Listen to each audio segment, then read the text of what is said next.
On this episode of Beyblade, we're going to talk about the guy who took a picture with Ruby Rose and ended up being her number one fan and also her number one spender, coming in at $60,000 and then another $30,000 supposedly. I'm going to start this video off by saying that I was fooled and I ended up giving you guys some false information, and you know what, that's my fault. I apologize. I got hit with a fucking stupid ray and I somehow didn't see that this was an ulterior motive from Corpo Greatest to make everyone subscribe to Ruby Rose's OnlyFans. Now, if you don't know what I'm talking about, I can sum it up really quickly to basically some guy took a picture with Ruby Rose and he looked like a guy from an episode on True Life that had a porn addiction, and we all thought it was him. His name was Brandon, so we all just called him Brandon, and that was what the text messages said on Ruby Rose's phone that she screen recorded and posted to her Twitter account. Now, I bet you're wondering, how did we even get information on this episode? Just a random Twitter account posted it, and everyone was like, I mean, shit, fair enough, because the guy had a porn addiction, and in the photo, this guy has a shirt that literally just says, "If I die, delete my browser history," or something like that. I'll put a picture up on the screen. So all in all, it was looking pretty convincing. Everyone was like, yeah, it's fair enough. Seems like a match. This guy's pretty fucking weird. We should actually maybe do something about this. It especially didn't help with the fact that he ended up spending apparently $90,000, but he has come out now on a podcast on No Jumper saying that that's just all false. Doesn't do real porn, so like I mean, I have every image, everything of hers on my OnlyFans account that I purchased, I guess, supposedly. Okay.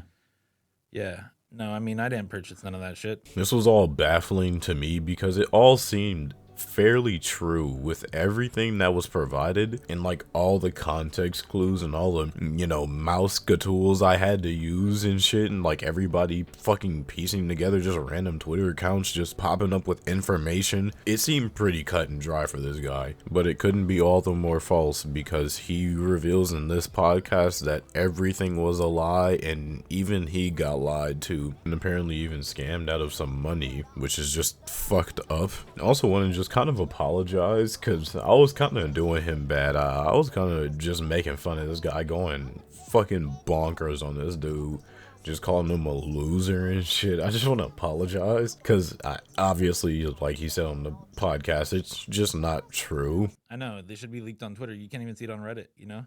But nah, I didn't purchase none of her OnlyFans content. Ruby Rose. Yeah. Okay, so this was all a hoax? I got in the situation where I just went and took a picture with Ruby Rose, right? Like, Okay. I got paid for it. I didn't know exactly what it was for. You know, I think it was like a promo thing or something or whatever the fuck it was, you know? And I met up with her. I take this picture. Next day, I'm like the fucking OnlyFans top spender. I knew there was like some kind of thing where there was like, had to do with the OnlyFans top spender shit, but I didn't know what the fuck.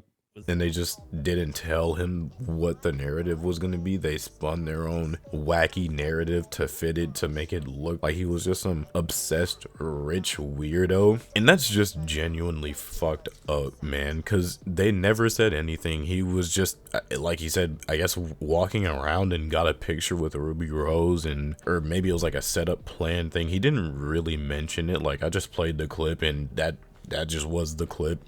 Getting all this like hate and shit, so I'm like, okay, this is kind of getting weird. I was like, what's the next thing that's gonna happen? And then I did say we should like get some kind of tattoo going, you know, like I'll get her name or something tattooed on me. I didn't think I was gonna get a portrait.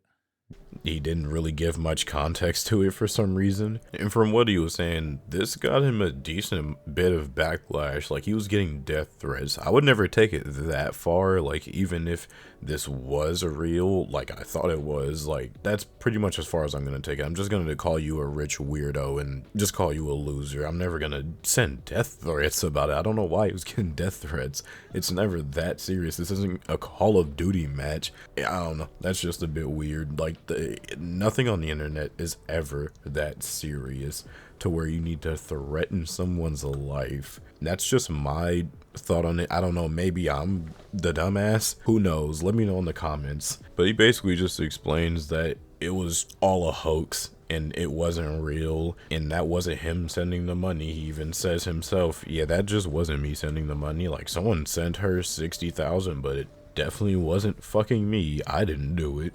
Guy who's in love with with her and all So the this shit. $60,000 number was fake. It's a real account, but it's not me. So it's like Okay. an actual account that's paid in. It's just a real head scratcher as to why Ruby Rose's PR team would even do this. I don't understand what the potential up they thought was there. Like, I don't understand why they thought this could be beneficial to Ruby Rose. I don't know. I'm not her analytics team. Maybe she's up 5 quadrillion and she just made an insane bag. Maybe it's a bag alert, major bag alert, but I don't know. Like I said, I'm not her fucking PR team. It just doesn't seem like that was very beneficial to her reputation, because he came out on the podcast and it got a few views. Like it got a decent amount, 140K. That's a lot in my opinion. I don't see why that was even a plan, because if you look at it now, she just looks like a liar that'll do anything to get a little bit of like money out of her fans. So now whenever anything like this comes out on her Twitter, you just know it's a lie. You just know she's lying. So I'm not sure what the point was. I'm pretty sure she was grossing a lot of money anyways, and if you wanted to boost her stats, why not do it in a more constructive way? I'm no OnlyFans enthusiast. In fact, I actually don't think that people should do OnlyFans. I feel like you should probably respect your body and, do something a bit more productive. But that's just, again, my opinion. Kick me in the head if you think I'm wrong. I don't really care. But, if you want to boost her stats, like I said, just do it in a more constructive way. This seems so counterproductive. Hey, by the way, this is my top spender. He's a weirdo. This is what I think of you guys now because you're all weird like this dude. Look, he even got a tattoo. But it all came out to genuinely just be false. And like I said, I feel bad for this guy because we were all clowning on him and we were all making fun of him and calling him stupid and weird because that was the only narrative that we had. And again, there are better ways to spin the narrative that can get Ruby Rose more OnlyFans subscribers or whatever they call them, or OnlyFans followers. I don't know what it is. They could have made it to where maybe this could have been like a new video she was gonna make, like maybe they're gonna make a duos video. I don't know. Like, there was so many other things you could have done other than this, and they didn't even have to do that. They could have just said, because obviously they're willing to lie, so they could have just lied about it. There's no reason to have to go through with it because we already know they're just gonna lie anyways. So at that point, you could have did anything. You could have gotten so much more creative with this. You could have been like, this is my #1 spender. Come check out my OnlyFans to see what happens when you're my #1 spender. Like, you could have made it like that. At least then people would have an incentive to check out her shitty OnlyFans. I don't know. There's a bunch of different ideas you could have gone with that would have just been more beneficial. But honestly, I'm just glad this guy came out on the record and cleared his name before anything got too worse and her PR team went alpha mode from Borderlands the pre-sequel and just started going fucking wacky and just making up absolute lies like, this is my #1 spender and this is what he bought me, a fucking Lamborghini. Thankfully, he came out on the record before anything like that happened. I'm just glad that he was able to cancel out any debuffs they were trying to send his way with their dark magic from Fairy Tail. So just genuinely good shit, and I actually apologize. This was unwarranted slander. But moral of the story, don't take pictures with OnlyFans models. And yeah, see you in the next video. Hey, you made it to the special little outro. Hope y'all enjoyed the video. I want to actually see how many people are watching the special little outro. So if you are, just type hi smiley face or some shit in the comments. I just want to see. But hope y'all enjoyed the video. I assume you did since you made it to the special little outro.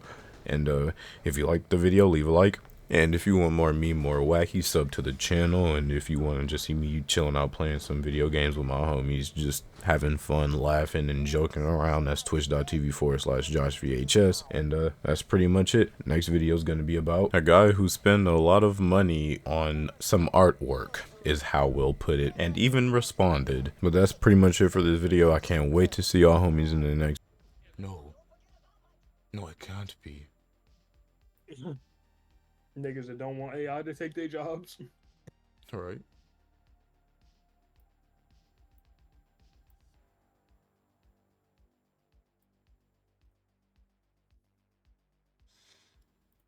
Dude, get this off my screen before I go whack. O mode. Yeah, better add something.